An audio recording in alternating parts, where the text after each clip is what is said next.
This week in pre-calculus, we're going to talk about quadratic functions.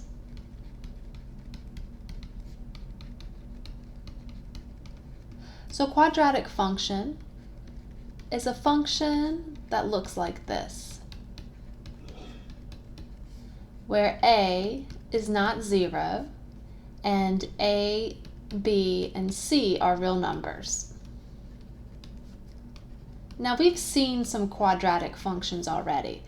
For example, x squared. This is the form where a is 1, b and c are 0. Another example would be something like 5x squared plus 2. And we've actually graphed both of these. This is a parent function that we had to memorize, and this one, this is the parent function moved up 2, and then we multiply by 5, so we stretch it. We're going to see some that we haven't had a lot of experience with, so something like this. Now we can actually graph this as well. We're going to learn some strategies for how to graph it next week. But the thing that we're going to really try to do this week is find the x-intercept. So that's going to be our focus. Let me write this down.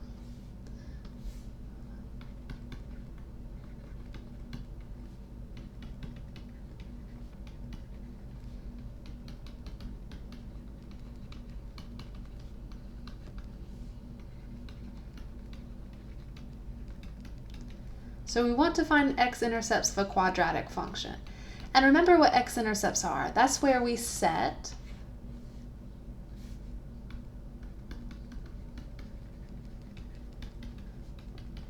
the function f of x equal to 0 and solve for x. And then we're going to get the x-intercept, which is going to be some number, comma 0. These are also called the zeros of the function. And so what do we have to do? So for example, this one here, this is a quadratic. If we put 0 here, we have 3x squared minus 2x plus 1. We want to find the x's that when we plug in that x value, this whole thing becomes 0. And we're going to learn different ways to find x-intercepts. For example, one thing you might want to try is to factor this. We're also going to learn how to take square roots, and we're going to learn something called the quadratic formula. So to prepare us for all of this stuff, we're just going to practice some of these methods and finding the x-intercepts. And you're going to use the practice from this video to help you find the x-intercepts in pre-calculus. Let's look at some examples.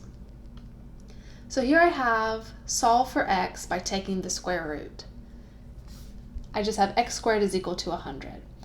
So how you could view this as a quadratic function, you might have, for example, f of x is equal to x squared minus 100. And what we're going to ask you to do in pre-calculus is we're going to say find the x-intercept. So you'd set this thing equal to 0, and you'd move the 100 to the other side. So what I'm doing is I'm getting you almost to the end, where I'm just giving you an equation and I'm asking you to solve for x. What you're going to do in pre-calculus is you're going to have a quadratic, you're going to set it equal to 0, and then you're going to use these methods that I'm going to teach you here. So we're not going to really worry about the function. I'm just going to go ahead and get you to a point where you have to solve for x. So x squared is equal to 100. What I want to do is I want to take the square root. So when we take a square root, we get that x is equal to plus minus the square root of 100.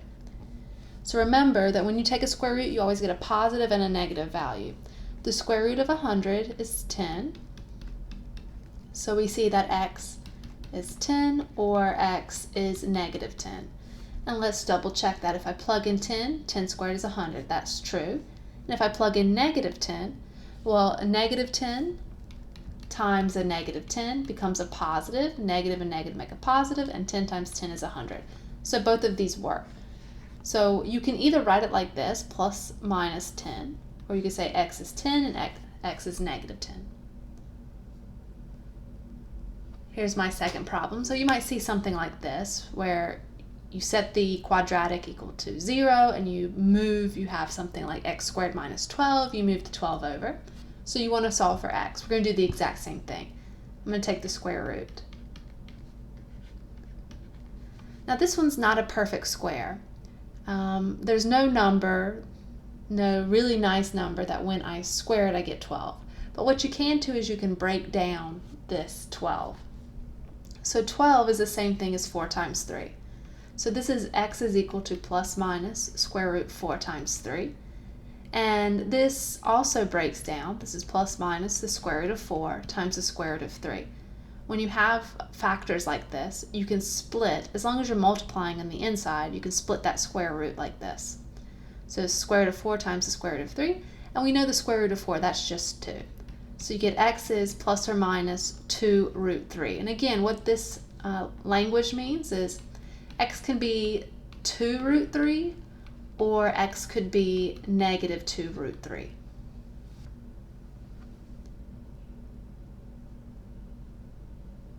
Here's my third problem.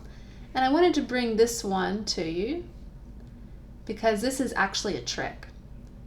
Now here I have that x squared is equal to negative 3.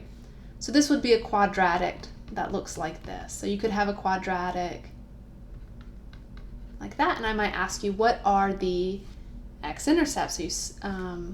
Sorry, let me erase that negative. Now if you set this equal to 0 and you move the 3 over, you'd have to get a negative 3, just like this.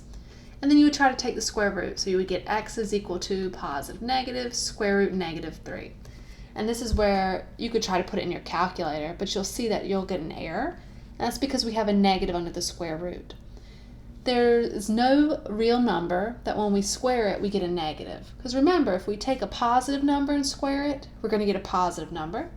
And if I have a negative number and I square it, it's always going to be positive. So there's no way you can square a number and get a negative 3. So this one you would say there's no solution. So since there's no solution, you would say that this quadratic here, it doesn't have any x-intercepts. Let's try something a little more difficult. I have that x plus 7 squared is 121. Now you might see this kind of function. So you might have like a quadratic that looks like x plus 7 squared minus 121. And this is something we know how to graph too. So if we had this quadratic, and I asked you to graph it, well, you said, oh, well, because I have the plus 7 on the inside, I have to move the parent function x squared. So the parent function is x squared, and you would move it to the left 7 units. And then because I have this negative 121, right here, I can move that down 121 units, and then I would have the graph of this function. And to find the x-intercepts, again, you set this equal to 0, but if you set it equal to 0, you'd move the 121 to the other side. So like I said before, here I've done most of the work for you. I just want to solve for x. So we're going to do exactly the same thing I did before, because here I have something squared and here I have a number.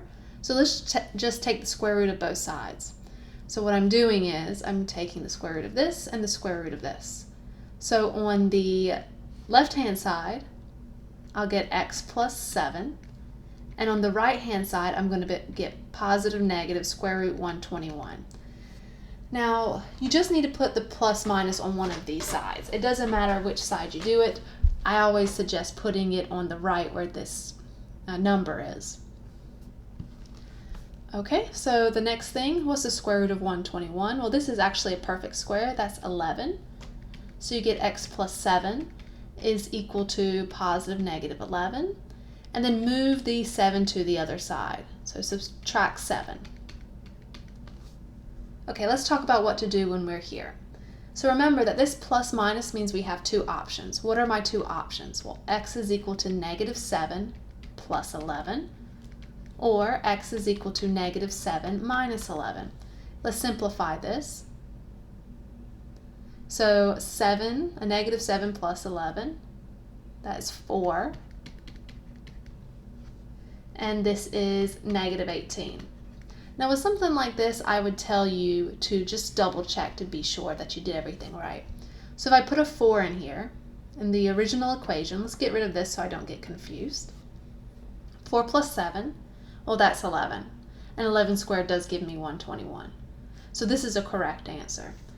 And this one, negative 18, well if I put that in here, I'll get negative 11. And if I square that, I get 121 too. So this is correct. Let's look at my next problem. This one's similar to the last one. Okay, so all I want to do is take the square root of both sides. So I'll get x minus 4 is equal to plus minus root 23. Now, the square root of 23 is a prime number. We can't break this down any, and it's not a perfect square. So we're just going to leave it like that. I'm going to add 4 to both sides. I'm going to put that number right here. Okay, and this is your solution. Again, you can write it as 4 plus root 23 and 4 minus root 23. If you want, we can double check this. So let's plug it in. Let's just do one of them, and you can do the other one if you want to. So plugging in 4 plus root 23 into here, let's square it.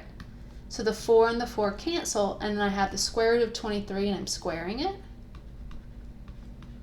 So that's root 23 times root 23, which tells me I have 23 squared, which is just 23 when we take the square root. So that's correct. Let's move on. So when we are setting a quadratic equal to 0, if we have something like this is something that's really easy to just take the square root of, but you might not always get something like that. For example, if you have the function f of x is equal to x squared plus 5x, you set this equal to 0, you get this right here. And if I move the 5x to the other side, so if I do something like this, and I try to take the square root, I'm going to run into a problem, because then I have x's on both sides of the equation. And when we want to solve for x, we only want the x on one side of the equation, and we want to combine it as much as we can. So taking the square root is not a good idea for this problem. Something you can do instead is try to factor. So let's factor this. You always want to take out your greatest common factor. So you look and see if they have something in common. And these have an x in common, so we can factor that out. And that means that x is 0, or x plus 5 is 0, which tells me x is 0, or x is negative 5. So those are my two solutions, and again, you can plug them in. If you just want to double check, square negative 5, you get 25. And then 5 times a negative 5 is negative 25, and you do get 0. Here it's obvious if you plug in 0, you get 0 plus 0 is equal to 0. How about this one? Let's factor this. Now you could move the 49 to the other side, so here's another option. And take the square root, and you'll get x's plus or minus 7. But what I want you to notice with this problem is that this is the difference of squares. This is the formula a squared minus b squared is equal to 0. And this factors into a minus b times a plus b. This is a very important formula. You'll use a lot if you take calculus, so you might want to commit it to memory. Here, why I'm saying I have things squared, because you have the x squared, but 49 is the same thing as 7 squared. So you have a squared minus b squared, where a is x and b is 7.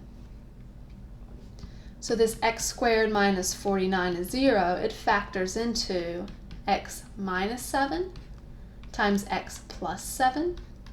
And you can see that I'm going to get the plus minus. So x is 7 or x is negative 7.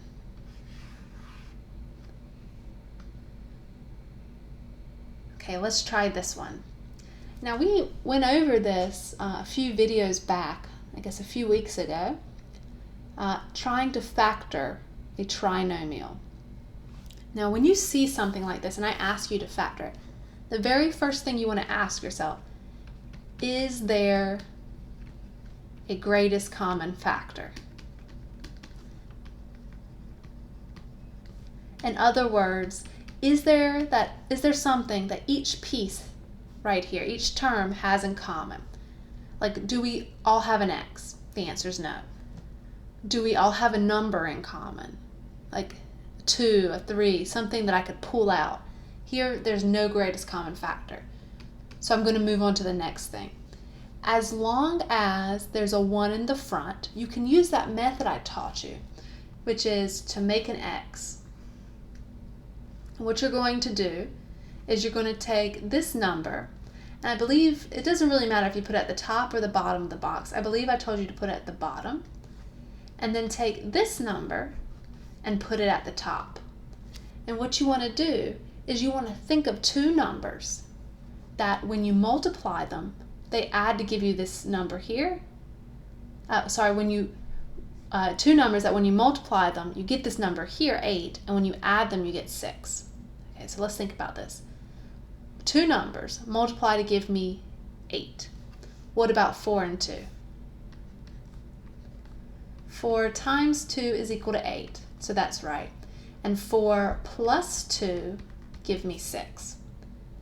So these are the two numbers I want. And as long as the number in the front of this thing is a 1, all you have to do is you say, oh, this is x plus this number, which is 4, and x plus this number, which is 2. You can FOIL this out to double check if you think you might have made a mistake. If you FOIL it out, you get x squared, 2x, 4x, and then an 8, and then add like terms. And you can see I got the same thing. So this always works if that coefficient is a 1. Okay? And we're going to see an example where it's not a 1, but I'm just reviewing a little bit here. So since we have it factored, now we set each one of these equal to 0. So we get that x is equal to negative 4 or x is equal to negative 2. Now it's always a good idea to double check. Okay, so you might want to do that. If you put in negative 4 into this equation, you get 16 minus 24 plus 8. 16 and 8 make 24, and then if you subtract 24, you do get 0. And you can check the other one if you want. I'm going to just go ahead and move on to the next problem. Okay, this one's very similar to the last one. I just want to do, I think, one more of these. Let's see. Now, first ask ourselves, do we have a greatest common factor? The answer is no. This doesn't have a number in the front, so I can't factor a number out, and not every term has an x. Now, I ask myself, is there a 1 in front of the x squared, the highest power here? This term with the highest power? No, there's a 1, there's no other number in front of it. So then I can use this x method I taught you, which is I put this number here, this negative 50 on the bottom, and put this number 5 at the top, and I think of two numbers. Two numbers that multiply to give me negative 50 and add to give me 5. Now you might need to, do some trial and error. Like 50, ask yourself, what does it break into? Well, that's 25 and 2, right? Well, 25, and I need a negative, right? So one of them has to be a negative. So maybe the negative is 25. So let's say this. Multiply these two together, I do get negative 50, but if I add them, I get negative 23, which is not 5. So it can't be these two numbers. What I would do is I would break this 25 down even further. So this is 5, 5, and 2. And let's erase this negative because I'm not sure where it goes yet. So look, can we do some other combination? I have a 5 and a 2. Well, that means that 10 and 5, they make 50 for sure. But I need one of them to be a negative. If I make the 10 a negative, if I add these together, I get negative 5. So that's a problem. But if I put the negative with this 5, 10 and negative 5 make a negative 50, and I add them, I get 5. Now I found the two numbers I need. So I'm going to erase this. And now I can break this into x plus 10, so plus this number, and x plus this negative 5. You can put plus negative 5 if you want to, or you can just put negative 5. It's the same thing. So now that you've factored this is x plus 10 is 0, and x minus 5 is 0. So we get x is negative 10, or x is 5.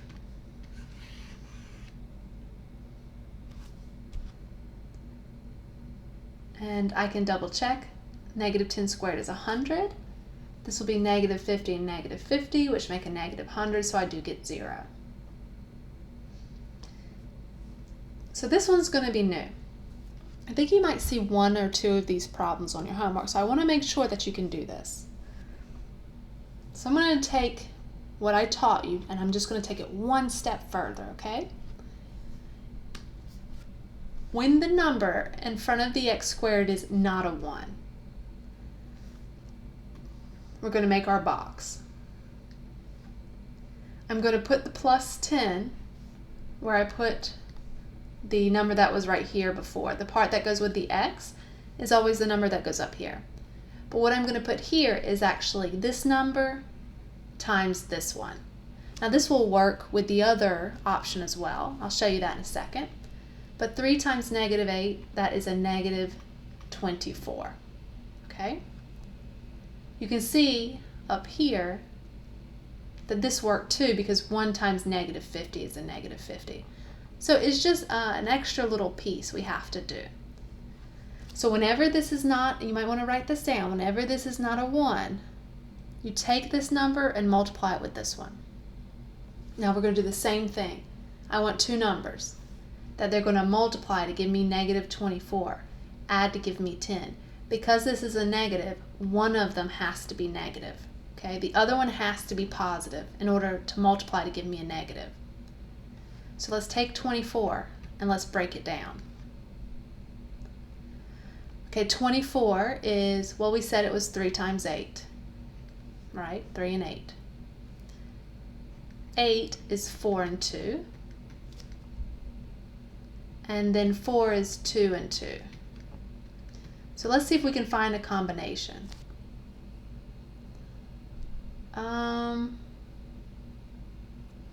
I can see it.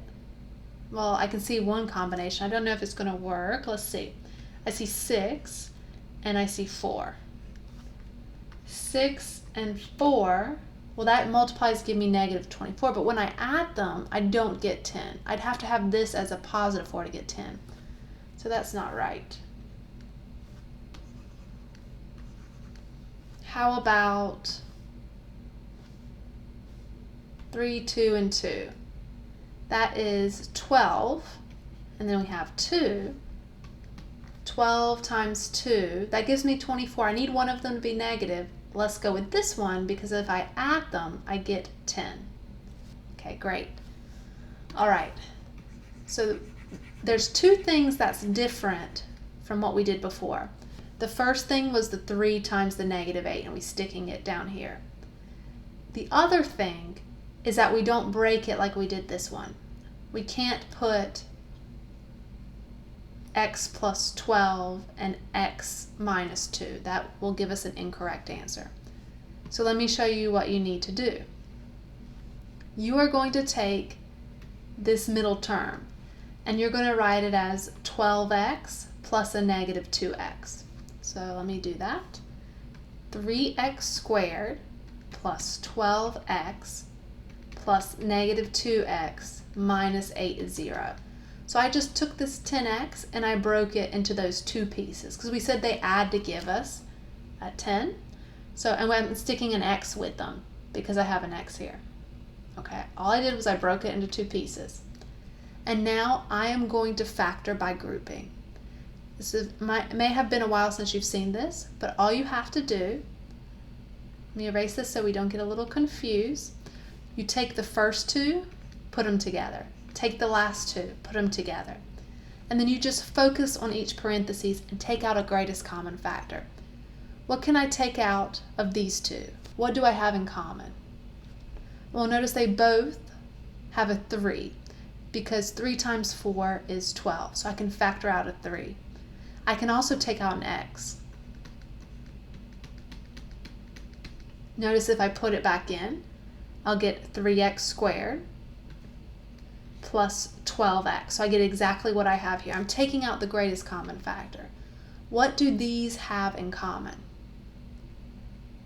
Well, they both have a 2 in common, right? And in fact, they have a negative 2 in common. Let's factor out a negative 2. What I'm trying to do is I'm trying to get it look exactly like this one. So x plus 4 is 0. When I have this in common, then I write that piece here, x plus 4, and then I take what was left over, which is this 3x and this negative 2, and I write that here. Okay? And we can only do it if we have this in common. So if I only factored out a positive 2, I would have had a negative x and a negative 4, which is not what this is. You want these two to look exactly the same in order for this to work. Because what I'm doing here to get to this piece is I'm actually factoring this piece out. Because now these are terms and they both have an x plus 4 in common. So if I pull out that x plus 4, I get this 3x minus 2. Now again, if you ever feel like you may have made a mistake, just FOIL this out. You'll see that if you FOIL it, you'll get the 3x squared. These two, if you multiply these two together, you get the negative 2x. These two together, you get 12x. And then these two give you the minus 8. And if you look back, here I had the 12x and the negative 2x. They're just in different order, but I get the same thing.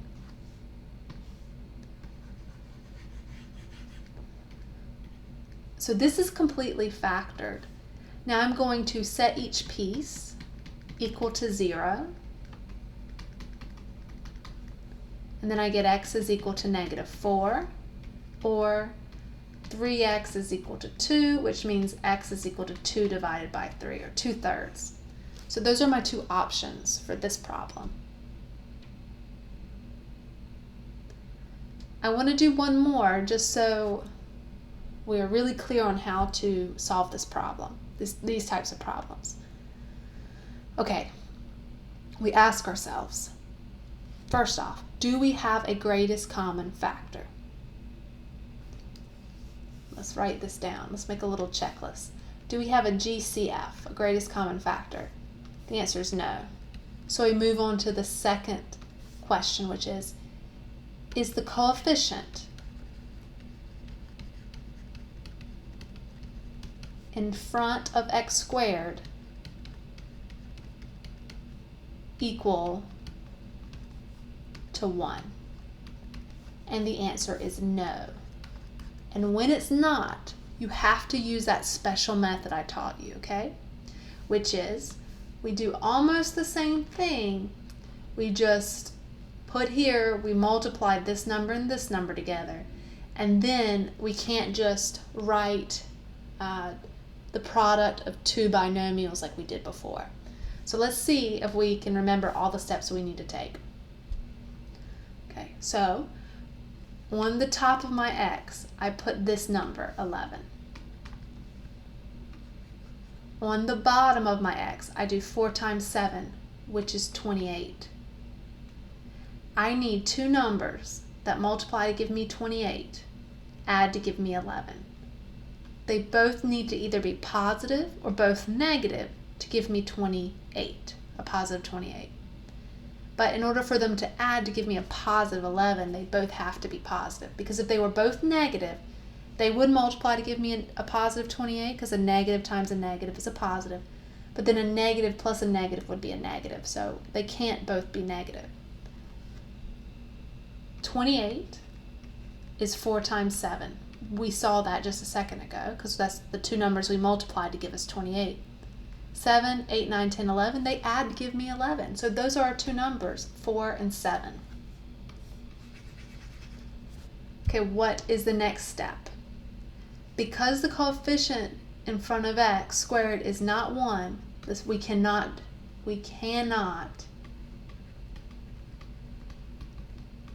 write 4x plus 4x plus 7. This is wrong, okay?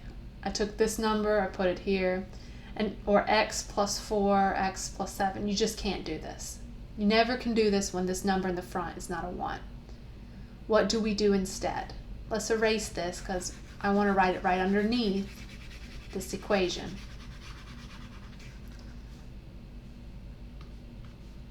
We look at this 11. We break this 11x into 4x plus 7x. So this is 4x squared plus, it doesn't matter the order here. This is 4x, 7x, plus 7 is 0. Make sure that the numbers in the middle add to give us this number in the middle. Once you do that, you put parentheses around the first two and the last two. Next step, take out a greatest common factor. Notice that they both have 4's and x's. So let's take out a 4x and we'll get x plus 1. What can you take out of here? You can take out a 7.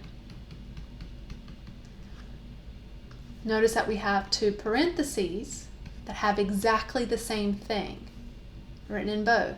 So we factor that out. We get x plus 1 times 4x, this piece here, plus this piece here, 7. Set that equal to 0. Now we have completely factored it. So we can now set both pieces equal to 0. And we get x is equal to -1, or x is equal to 7 over 4. If you -7 over 4, if you move the 7 over and divide by 4. Okay, so those are two good practice problems for you for that. You're not going to see too many of these, but I do want you to at least have experienced it a little bit.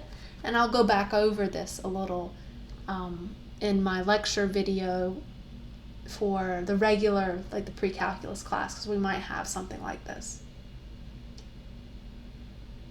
All right, the next thing you're going to see is something called the quadratic formula. This is a very important formula. You might have seen it before, and this is going to help us find x-intercepts. You might want to commit this to memory. If you have a quadratic, so if you have f of x is equal to ax squared plus bx plus c, where a is not equal to 0, and a, b, and c are real numbers,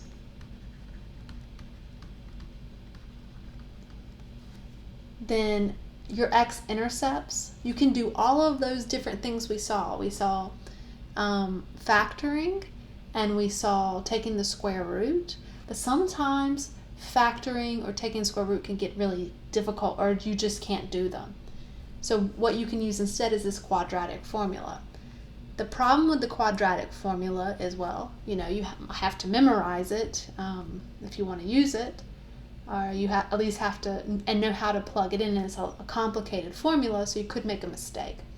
But let's write it out. So it's the opposite of b plus minus square root b squared minus 4ac. And this square root goes all the way down from on b squared minus 4ac. And this fraction goes under the negative b all the way down. It doesn't just go under the square root, it goes under the whole thing over 2a. So the opposite of b plus minus square root b squared minus 4ac over 2a. This is a very important formula, and this formula will work for any time you need to find the x-intercept. So what we're going to do is we're just going to practice with this formula. I've got a few questions, and I want to know what x is given these three letters. A is 1, B is 5, C is 3. So all I want to do is just plug it into this formula. I'm going to write the formula here. I always write the formula when I want to use it. So let's see. I take the opposite of B. B is 5, so it's negative 5. Let's put a squiggly line here so I don't get this piece confused with what I'm doing down here. Plus minus square root. B squared, so 5 squared, which is 25, minus 4 times A, which is 1. I always put parentheses around these because sometimes you'll be given a negative, and I don't want to get it confused with subtraction.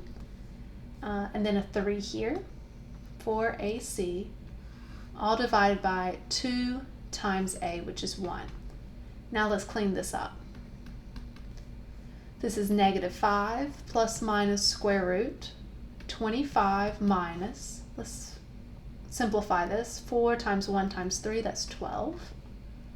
All divided by 2 times 1 is just 2. So this is negative 5 plus minus square root 25 minus 12. That is 13 over 2. Now here I have two x-intercepts for the quadratic that this goes with, or rather two answers for x. My two answers are x is equal to negative 5 plus square root 13 over 2, and x is equal to negative 5 minus square root 13 over 2. Oops. Like that. So when you have a plus minus, you have two answers. All the other negatives and positives stay the same. It's just this right here. So I have plus here and 1 and negative here, but that negative 5 doesn't change. Let's try another one. So I gave you the last problem, I didn't have any negatives. Negatives tend to confuse people, and I wanted to just have a problem that was very basic. Let's get some negatives involved. So I'm going to rewrite the quadratic formula here. B squared minus 4AC all over 2A. Okay, let's start plugging things in. A is negative 2. That negative 2 goes here and here. B is 6, goes here and here. And the C goes here. Okay, opposite of B. Plus minus square root. 6 squared is 36 minus 4 times A times C, all divided by 2 times A. Simplify it a little bit further. We get x is equal to negative 6 plus minus square root 36. We have a negative 4 times a negative 2. That's a positive 8 times 1. It's just 8 over 2 and a negative 2 make a negative 4. Okay, this usually confuses people. I'm going to make sure you understand it. Let's just continue here. 36 plus 8. What is that? At 42? I'm having a brain issue right now. So let's just make sure. 36 plus 8. 44.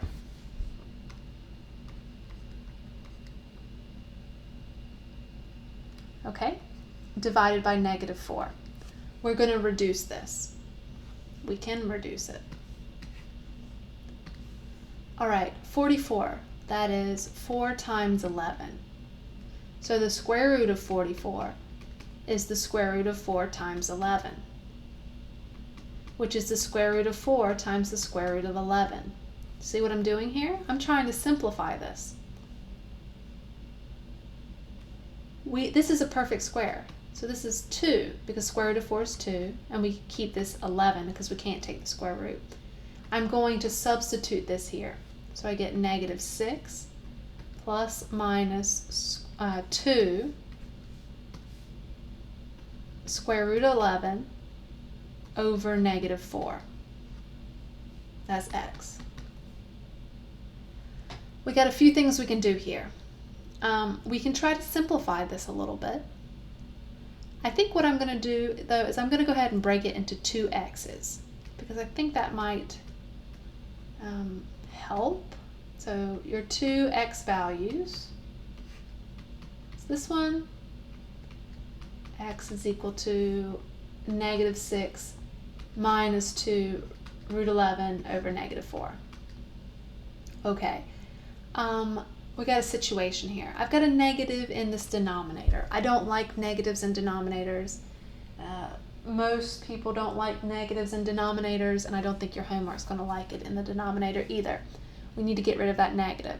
We also need to get rid of a common factor. Everything here is divisible by 2. Let's start with the negative.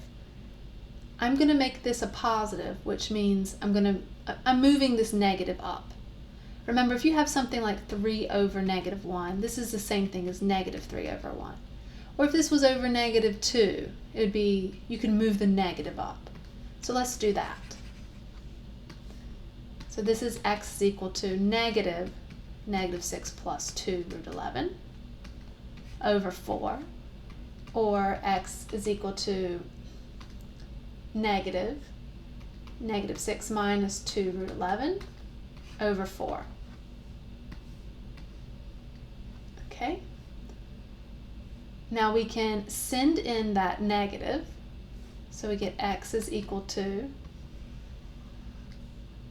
6, just change the sign of everything, minus 2 over 11, 4, or x is equal to, send that negative in, changes the sign of everything.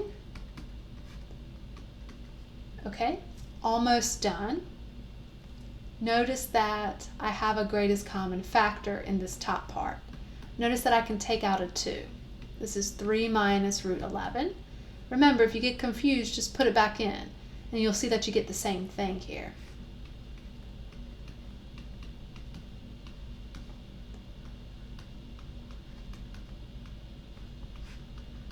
And the reason I did that is because now I can see that I can take a 2 out of this 4.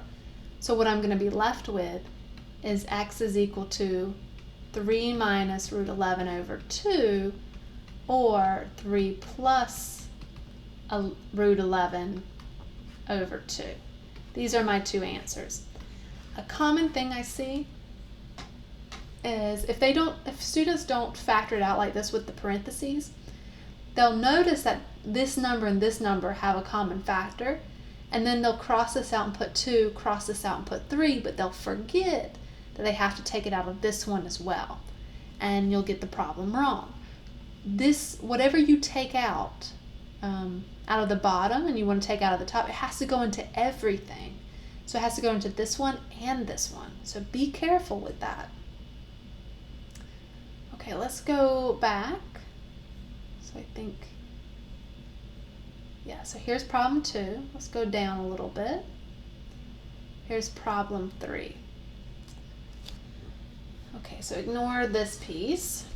Here I'm giving you A is 2, B is negative 4, and C is 2. Let's see if we can use the quadratic formula using those numbers. And you might be like, oh, I don't need to do another problem involving this. I think I've got it. The reason that I have this one is because I'm putting B. B is the one that's negative. And that is a problem because of this right here.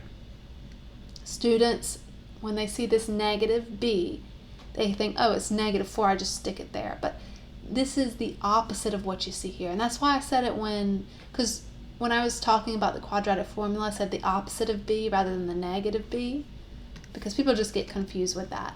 You want to take the opposite of this number. So it's -4, you want to make it a +4. So let's write this out.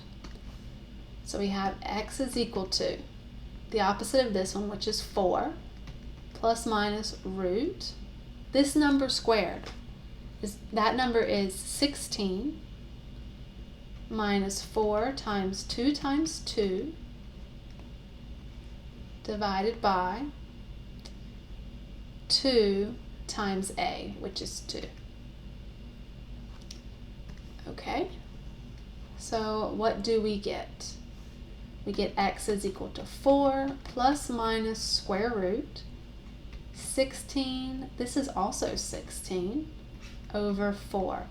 Something very interesting is happening here. We're going to get the square root of 0. What's the square root of 0? Well, 0 times 0 is 0, so this is just 4 plus or minus 0 over 4. Let's split this into two pieces. We'll get x is equal to 4 plus 0 over 4, or x is equal to 4 minus 0 over 4. 4 plus 0 and 4 minus 0 is just 4. So this actually is, for both of them, we just get 4 divided by 4, which is 1. So there's three things that can happen with x-intercepts of quadratic functions. You can get no answer, you can get one answer, or you can get two answers for your x-intercepts.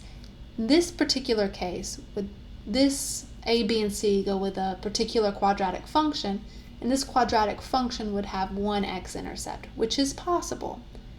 You could have two x-intercepts and you could have no x-intercepts. And I'll talk more about that in my pre-calculus video, but here's just an example where we get one x value. So if you get one x value, it is okay.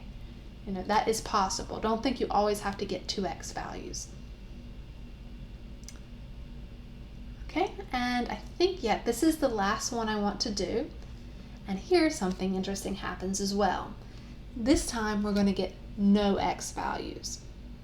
So let's see. I'm going to again write the formula for the quadratic formula. So this is it. And let's see what happens. So quadratic formula. Opposite of b, plus minus square root. This number squared, well, that's just 1, minus 4 times 1 times 3 over 2 times 1. Let's clean this up. X is equal to -1 plus minus square root. This is 1 minus 12 over 2. What happens here? We get -1 plus or minus the square root of -11 divided by 2. We can't have negatives under a square root when we're dealing with real numbers. Because we have a negative here, we throw this whole thing away. Can't have negatives.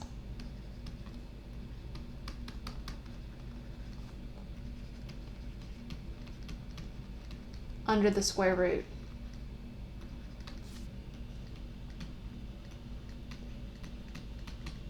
So there's no solution, which means there are no x values. And in the case of your homework, you're going to say there's no x-intercepts, because this is going to go with a quadratic function. Okay, that is everything I want to go over today, but I do want to talk about your homework real quick. So I pulled up the homework, and you can see that the first section, I just want you to solve by taking the square root. So that's similar to what we did in the very beginning of this video. Then I ask you to solve by factoring. And then I ask you to solve by using the quadratic formula, okay? So this is very similar to what I did.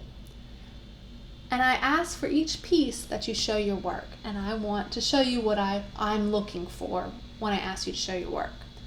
So like this one here, you could just copy this and paste it right there and get rid of the 2. Okay, and then you could say, oh, well, I take the square root, so instead of this x, instead of the x squared, I put x, and then I put plus, and your computer does this automatically, then put minus, and it goes to plus minus. And then you say, oh, insert, let's do a square root here. So I'm going to pull this down.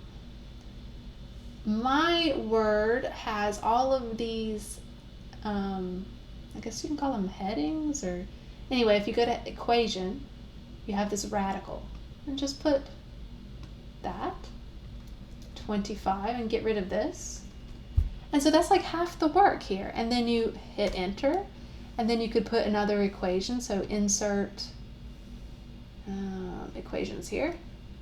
And then I say, okay, then x is equal to plus minus 5. Here I've shown work. This is what I'm looking for. I just want to see some steps. I want to see how your brain is working. So all I did was put an extra equation here. That's what I want you to do with the other ones. Like for this one, take the square root, and then you got to move the 3 to the other side. Like do that little bit of work and then simplify and find the x values, okay? I just want to see some work.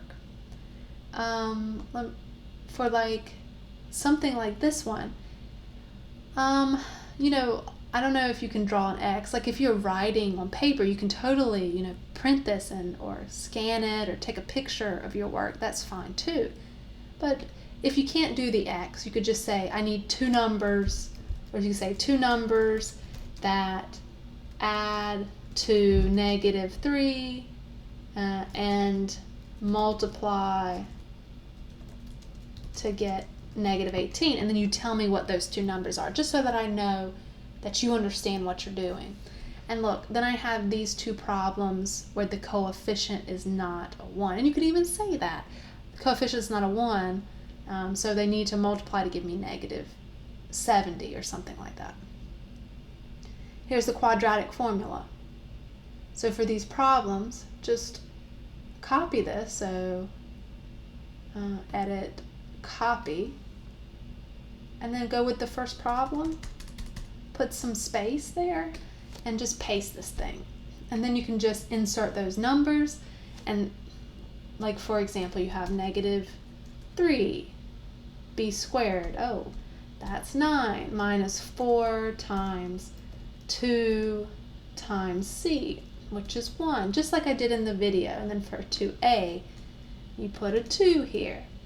And then highlight it, copy it, paste it, and then simplify this. You can say, oh, now I can just make this an 8. And then copy it, paste it, and make it a 1. And then take the square root. It's not a lot of work. It's not that hard. And again, you can always print this, or you can just write it out on a piece of paper, write the questions down and your answers if you would rather do that.